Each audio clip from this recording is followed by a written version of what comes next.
I'm Chef Jennifer Cubillos, and today we're going to be making a genoise. So a genoise is a type of sponge cake made with the warm foaming method. The warm foaming method utilizes a whole egg foam where those eggs are warmed up before whipping. And the reason why we do that is because egg whites have a protein called ovalbumin, and the way to activate those proteins is by warming them. Now, what this does is it denatures the proteins. The proteins are kind of all mixed up together like this, and when we warm them, they start to denature, which means that they unwind. And by unwinding them, we're allowing them to capture more air. So we get a fluffier, more voluminous egg foam. And what that translates to is a much more fluffy cake. So we're going to be warming eggs and sugar and whipping those up to full volume, which I'll show you, and then gently folding in our flour and then tempering in a little bit of fat. So let's go ahead and get started.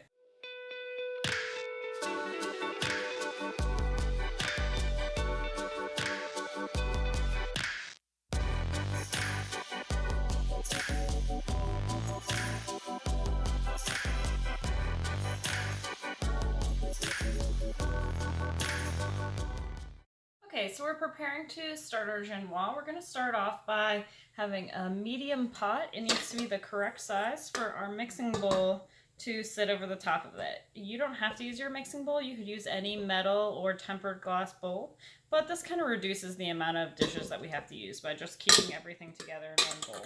So I have about 1 inch of water here. It's not really important how much. It just needs to be low enough that it's not going to touch the bottom of the bowl when we put it on top of our pot. And we're just going to bring this to a simmer.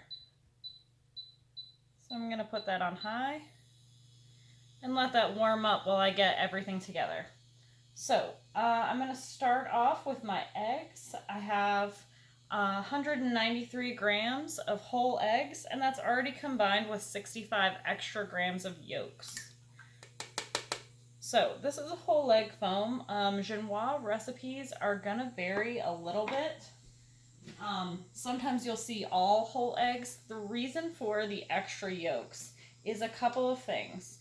Number one, yolks are more fatty than whites are, so we're gonna have a slightly more tender texture. And number two, those yolks have a natural emulsifier called lecithin. And this emulsifier really helps eggs kind of combine with liquid ingredients and also capture air. So we're gonna get a really nice volume out of this. So we have our eggs in there, and before we put them on the heat to warm them up, we're gonna go ahead and add our sugar. And the sugar is going in before warming for two reasons. Number one, it's gonna help create a barrier so that we don't cook our eggs. It's gonna make sure that we raise that egg cooking temperature so we're less likely to scramble those eggs. And number two, we want that sugar to start to dissolve because not only are we capturing air with our egg proteins, we're also helping having that melted sugar mix in with that to make those bubbles or that foam much more sturdy. So now that I have this together, I'm going to start heating this up. And I just want to heat it until my sugar dissolves. Right now you can see it's very granular looking on the side of the bowl. We want that to be nice and smooth. So you can use a whisk or a rubber spatula, but as soon as the bottom starts to steam, you can go ahead and start heating this up. Now we don't want to cook it, so I've gone ahead and turned the heat off. It's just the warmth of the steam that's warming these eggs. So if you want to take the temperature of this, we're gonna go to about 110 degrees Fahrenheit or about 43 degrees Celsius. What I'm really looking for is for that sugar to really start to melt out and not really see any sugar granules. You really need to keep this moving the entire time. Otherwise, you're just gonna end up with really sweet scrambled eggs. So once again, we have our 193 grams of eggs, 65 grams of yolks, and 193 grams of sugar. So as opposed to our fat-based cakes, this foam-based cake is gonna have much more eggs and much less flour and fat. In fact, you can make a genoise without the fat, but I find that it adds a really nice flavor and it kind of helps keep it tender because these foam cakes can tend to be a little on the dry side. So I'm just gonna keep this moving and wait for that to come up to temp. All right, so if you can tell, it started to get smoother. There are air bubbles in there, but we don't see that grainy sugar anymore. And you can always use your thermometer to take the temperature of this if you'd like. So now I'm gonna put this on my mixer and I'm gonna whip this on medium. And the reason why I'm gonna whip it on medium and not on high is because whipping it lower and longer gives us a much more stable foam. If we're whipping on high, then we'll get to volume a lot quicker, but that egg foam is gonna fall a lot more quickly if we're messing with it too much. And we wanna make sure that we're able to fold in all of our ingredients without deflating our egg foam. So we're gonna let that keep whipping while we start preparing our other ingredients. So I've just dumped the water out of this pot. It only had water in it, so I'm gonna go ahead and reuse it because I love to have less dishes. And I'm gonna put 65 grams of butter and my 8 grams of vanilla in here because I just wanna get that melted. I really want to mix this, once my egg foam is at full volume, I want to mix it as little as possible so that I don't deflate it. And the reason I want to get this butter melted already is because I don't want it to be hot when I'm mixing it in. I want it to be about room temperature. So I want to get it melted and then set it to the side so it can cool down a little bit. You can see just from the heat of my pan, it's already starting to melt. So this really isn't going to take very long. I'm just going to have it on medium heat. I don't need it to boil or anything else. I just need it to be fluid so that I can mix it in.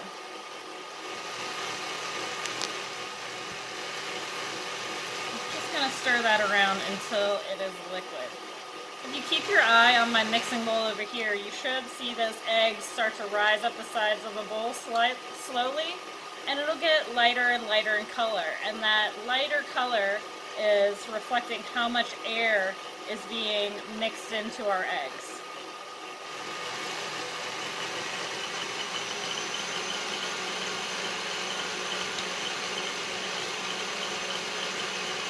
The butter is just about fluid. And if I want it to cool down, I really don't want to leave it in this warm pan.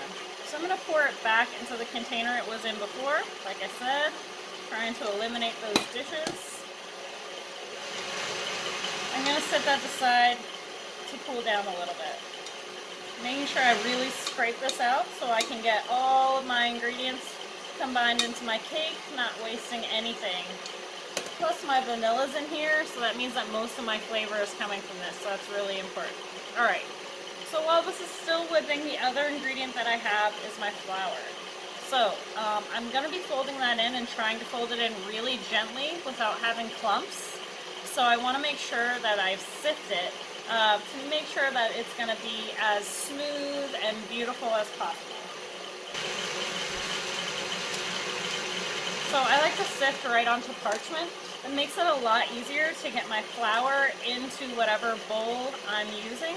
A lot more easily without making a mess or creating more dishes. So this is just AP flour. It's 193 grams of AP flour. So I'm just going to get that nice and sifted, getting all those chunks and clumps out. So unlike our fat-based cakes, most foam-based cakes are not going to have any chemical leaveners. The only thing leavening this is the eggs themselves and then all that aeration that we're getting from this foam. So if we overmix this and we deflate our foam, we're going to get a really chewy, really undesirable cake texture. We want this to be super light and fluffy. And you can see in the bowl how this is becoming a much lighter, more pale yellow. So we're getting closer. I'm going to go ahead and pull it off and show it to you. It's not ready yet, but I want you to see when it's under whipped and then see when it's properly whipped.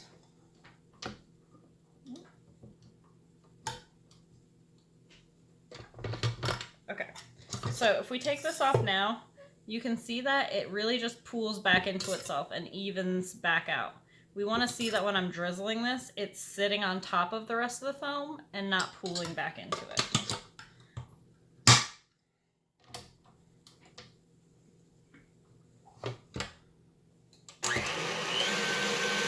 So we're back up to medium, and this might take as long as 10 minutes, just depending on how well you heated this and how high you're mixing. I have it right on medium.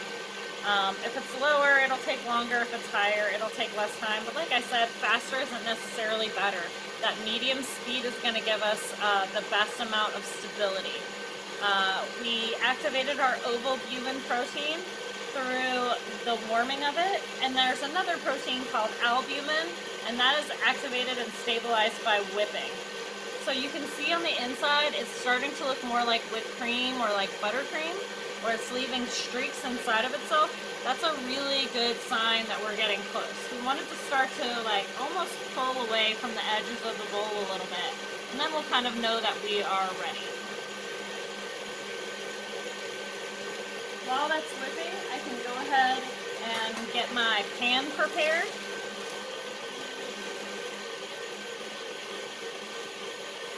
I have a nice 8-inch pan here. I'm going to spray it a little bit, and this is just going to keep my parchment paper. I have an 8-inch parchment circle I'm going to put in there, stuck down to the bottom of my pan so I don't get any batter underneath. Then I'm just going to gently spray the bottom and lightly spray the sides. I don't want it to go too crazy with this, because I want that to really be able to climb up the sides. So you can see that this is looking much, much lighter and much, much thicker. Pull this off so I can show you. So see how much fluffier that is, how this is, look how nice and glossy and smooth it is. It's really holding ribbons on top of itself. The longer we mix it, the more stable it's going to get. Now eventually it will fall, but since we're not at a super high speed, we're actually still looking pretty good. So I'm probably going to let this go for about 1 more minute.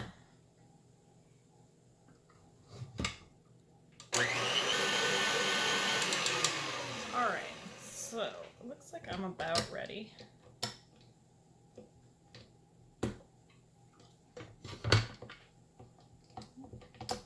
Alright, move this out of the way. Alright, so you can see it's really sitting on top of itself. It's looking nice and smooth. It's holding up on top. I want to make sure I get all of this off my whip so it all gets incorporated.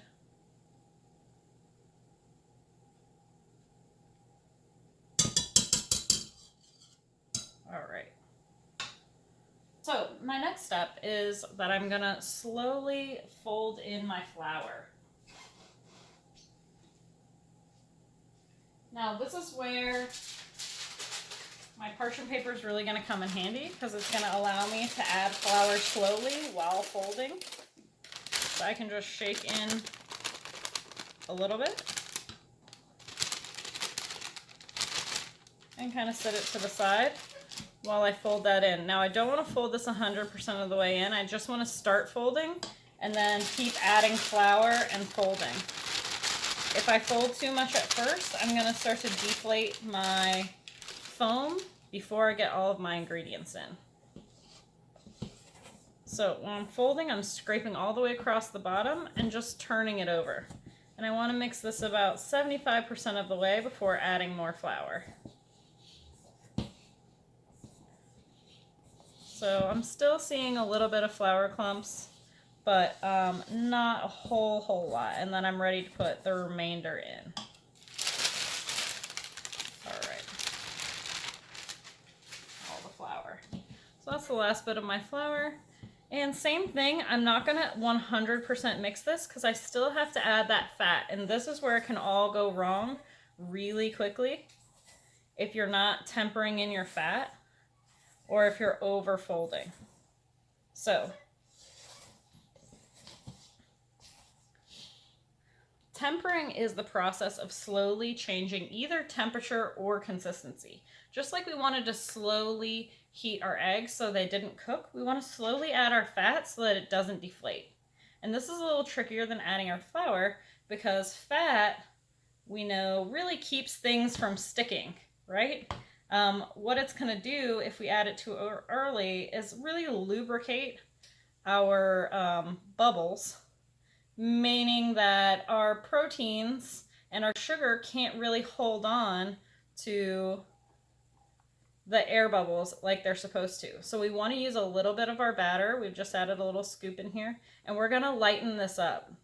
That way we're slowly integrating it in, and we're not just dumping fat into here, which is going to prevent it from holding onto that air. It's going to make all the air just slip away. It's like coating those air bubbles in soap so that it can't hold on. We don't want to do that. So I can be a little aggressive with this. I'm not too worried about this. I'm just using it to lighten my fat mixture. I just want to get that fully combined in there. And you can see the color difference. And now I can kind of slowly add this and continue to mix. I do not want to over mix at this step. You can see how we're losing volume. It's getting smaller and smaller in there. So add my last amount, make sure I'm scraping this out.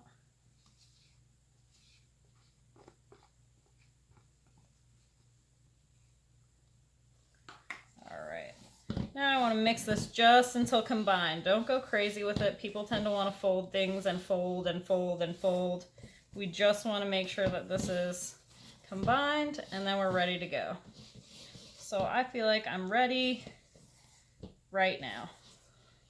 All right, so still nice and light and fluffy, but there's no streaks of fat in here or chunks of flour. So I'm gonna bring over my prepared pan, and I wanna fill this a little bit more than a fat-based cake. I'm gonna fill it about 3/4 of the way full, because remember, it's not really gonna fluff in the oven. Baking powder is double acting, which means it reacts to the moisture and it reacts to the heat. So when it hits the heat, puffs up. But with this, we're not gonna get that same oven spring. So we're gonna have a lot more, our air is kind of already incorporated.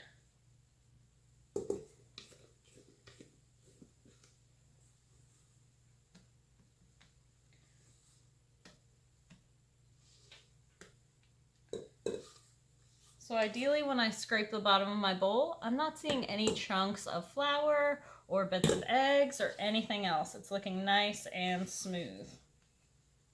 So you can see that that is not pulling out completely smooth. So I'm going to use my spatula and really try and smooth it out a little bit on top, so I get a nice even top. All right.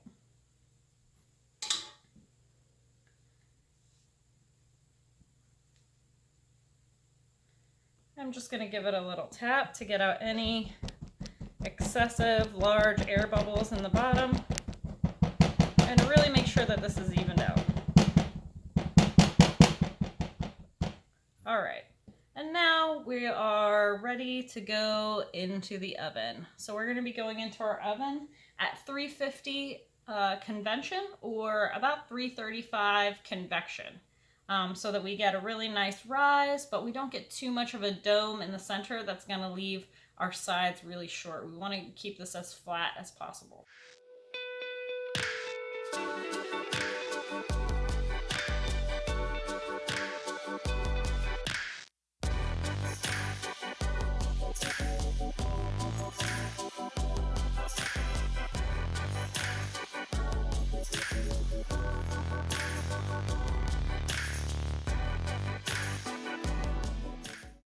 Okay, so our genoise is out of the oven. You can see when we press it, it bounces right back. You don't really see any fingerprints left behind. Now, unlike some of our fat-based cakes that released from the edges when they were done, you can see that hasn't really happened here. So if we tried to flip this out right now, nothing's gonna come out. So we definitely have to loosen those edges, and we have to be really careful about not tearing up the sides of the cake and not gouging into them. So we want to push this spatula all the way to the sides and really just loosen that up all the way around. So fortunately with a vanilla cake, it's a little easier to gauge whether your cake is done, because you can really look for that golden color. Look for when you press it for it to bounce back. And then if we insert a skewer, we should be able to push it right into the center and have it come out nice and clean. So now that this is loosened, I should be able to pop it right out. So slides right out, and because we are very gentle with it, sides are still intact. We have not damaged that cake, okay? So just so you can see that interior crumb, I'm going to go ahead and just remove the very top of the cake here. And what you'll see is nice spongy interior. So you can see all these nice little air holes there. And it's nice and fluffy on the inside. Right, so this is going to be able to hold and absorb a lot of liquid. Now, sponge cakes on their own can tend to be a little dry. Usually when working with a sponge cake, you're going to be soaking it with some form of liquid, usually a flavored simple syrup. So this might be flavored with just vanilla. It might be flavored with any other kind of extract or maybe an alcohol, just to give that cake some moisture and flavor. You would always use a sponge cake when making something like tres leches, where you want it to be able to hold a lot of liquid without getting particularly soggy. So we're going to wrap this up we're going to let this cool all the way and then wrap it completely in plastic wrap. I always like to refrigerate my cakes for at least 2 hours, if not overnight, before torting and decorating them. Alright, so that was our vanilla Genoise sponge cake. We made that using our warm foaming method, which is where we take whole eggs and sugar and we really warm those up to about 110 degrees over a water bath. So it's nice low and slow heat, not cooking those eggs. And then whipping them to full volume, which we judge based on that ribbon stage that we talked about. We want to gently fold in our sifted flour and then make sure that we temper in that fat. That's really important so that we don't deflate our egg foam, which is really what's giving that rise and oven spring to this particular cake.